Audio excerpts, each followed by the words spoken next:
You ever have one of those moments so off the rails, so far beyond what you think real life could throw at you, that your brain just shorts out for a second? Yeah, that was me standing there in the spotless, echoing garage under our condo, feeling like I'd wandered into somebody else's fever dream. One hand on the hood of my wife's brand new pink Porsche 911, heart thumping, just about to surprise her after her big charity lunch, and suddenly, bam! These two old ladies in Technicolor outfits came barreling at me like I'd just robbed a bank. I don't know what kind of drug deal you pulled to get your hands on my car, but the game is up. Give me my keys, boy, before I have you thrown in a cage where you belong.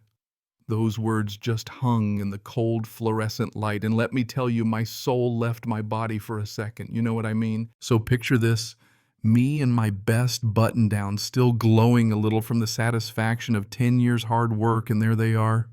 Twin sisters pushing 80, looking like they fell out of a circus. One in a blue velour track jacket and cheetah print leggings, hair frizzed up like she just stuck her finger in a socket. The other rocking a pink bathrobe, standing back with this little smirk that said she knew something I didn't. Agnes and Ethel, famous up in the penthouse for being rich, weird, and untouchable. And the way Agnes was staring me down, bony finger poked right into my chest, you'd think I'd stolen the crown jewels. Here's the punchline: she's accusing me of stealing my own wife's car, and not just any car, but this sparkling, custom-painted, frozen berry metallic Porsche. I'd busted my tail to buy for our anniversary. 10 years, man, 10 years of ramen, hand-me-downs, and side hustles, Sarah and I scraping by, dreaming of the day we'd finally make it. We used to sit in our busted-up old apartment with the leaky pipes, joking about what we'd do if we won the lottery. And Sarah, always the quiet powerhouse, she'd say, "Forget the lottery. Let's just work like hell." 10 years from now, I want to walk into a dealership and buy my dream car.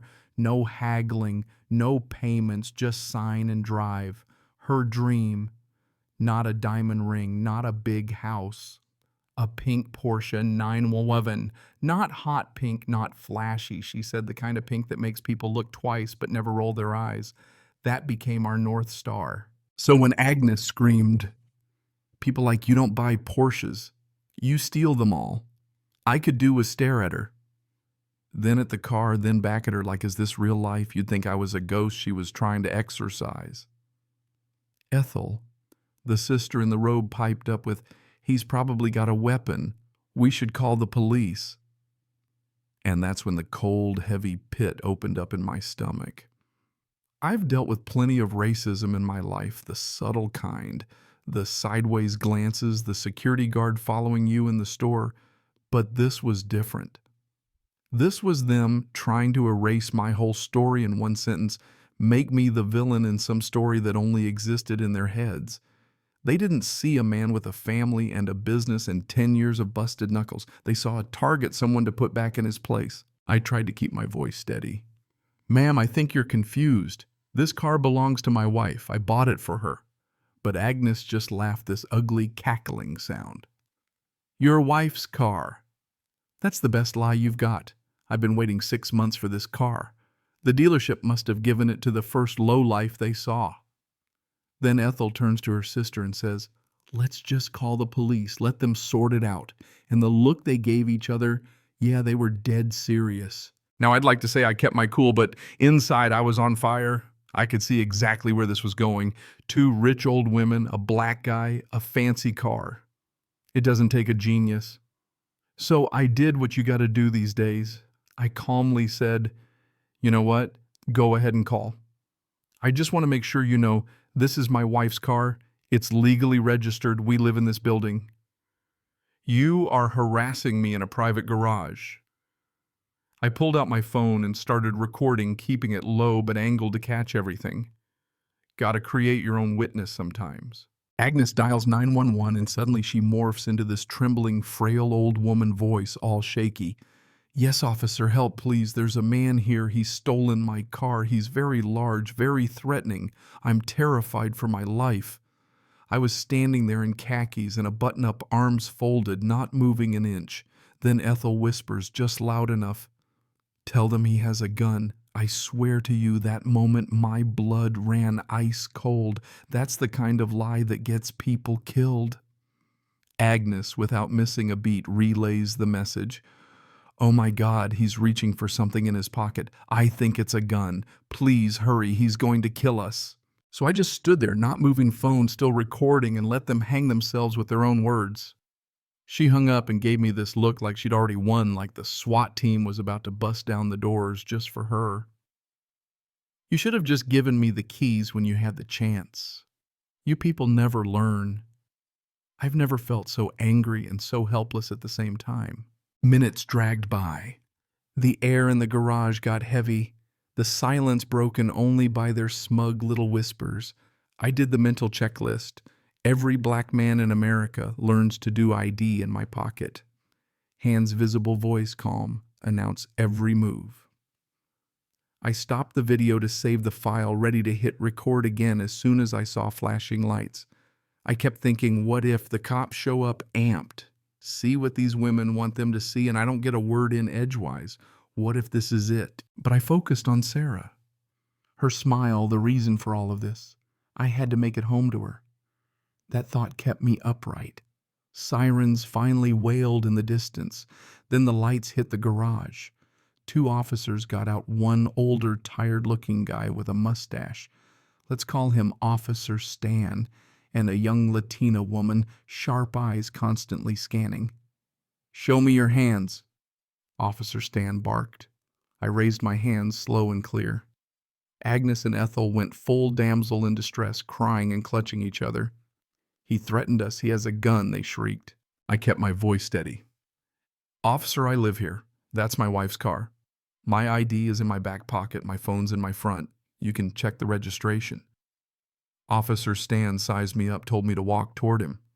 Officer Sanchez patted me down. Her voice was professional, almost gentle. "He's clean," she called. A little bit of tension drained out of my neck. I said, "Officers, not only can I explain, I can show you." Pulled out my phone, showed them the video. Agnes's unhinged rant.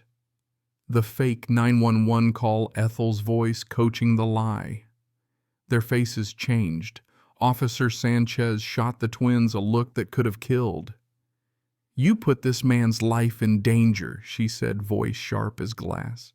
"You lied to us and the 911 dispatcher. That's a crime." The sisters' bravado just crumbled. They looked like they'd seen a ghost. Stan took down my info, checked the car registration, matched Sarah's name and our unit. He gave the sisters a formal citation, told them to get lost and never come near me again.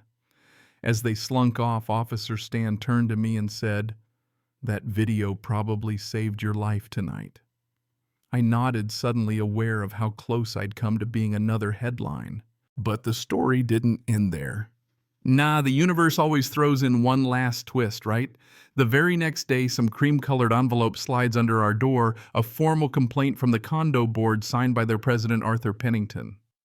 Agnes and Ethel had filed this wild story accusing me of running an illegal luxury car rental out of our garage, of verbally assaulting 2 elderly women who just wanted to admire the car. They left out every part about their slurs, their lies, their 911 call. The board announced a hearing and suspended our parking privileges, told us to move the Porsche out or face fines and even a forced sale. "You ever want to flip a table?" Sarah traced the board president's name with her finger. "Arthur Pennington, he plays bridge with the sisters crowd." It all clicked. The system wasn't built for fairness. It was built for the folks in the penthouse to keep everyone else in check. We called a lawyer, a real shark named Ms. Davenport. She saw the evidence, the police reports, the security footage. Turns out our favorite security guard, Leo, had saved everything with audio and grinned like a wolf. "They gave us enough rope to hog-tie their entire estate," she said. "We're not just going to win. We're going to burn the whole rotten thing down." We prepared for the board hearing. Ms. Davenport came loaded for bear, played the 911 audio, the security footage laid out the timeline. She turned the tables, warned them they were now defendants in a harassment suit. But Pennington, too arrogant or too stupid to back down, fined us anyway and upheld the parking ban. "You just made my job easier," Davenport told him. The next morning, we got an emergency injunction from a real judge, threw out their fines, restored our rights, and blasted Pennington in open court. First big win. But the sisters doubled down anonymous threats, vandalism, even super glue in our lock caught on camera by Leo, who by then had become our secret weapon. All this went into our lawsuit. While our legal case grew stronger, something nagged at me, a mention of a third sister in a faded news clipping, Beatrice, the artistic one who'd vanished from the family history. I went digging. Turned out she'd been disowned for marrying her art teacher, cut out of the will, died young, survived by a daughter, Sarah's own mom, Elena, the pink Porsche. That was Beatrice's dream too, her symbol of freedom. Agnes and Ethel had spent a lifetime erasing her, and now the car was back parked right under their noses, bought by the granddaughter of the woman they cast out. When I told Ms. Davenport, she was floored. This wasn't just a condo spat. It was a generational tragedy. At the settlement meeting with the board's lawyer and the sisters' high-priced attorney in tow, Elena herself confronted her aunts. "You tried to erase my mother, but you failed. Her granddaughter has the car. Her dream lives." You could see the color drain from their faces. Ms. Davenport read out our demands: huge damages, a public apology, the board president's resignation, the sisters' forced sale of their penthouse, and a donation to a tenant legal fund. They caved on every point. Their reign was over. Our family story finally was told. In the end, Sarah and I took that Porsche up the coast sun on our faces, engine humming. The car was no longer a symbol of struggle, but of triumph over hate, over history, over the lies people tell to keep their world small and safe. We honored Beatrice with an art show, a scholarship, a foundation. Her legacy turned to something bright and beautiful. Oh, and that old family fortune the sisters tried to hide. A dusty key in a box led us to a safe deposit box in a secret will.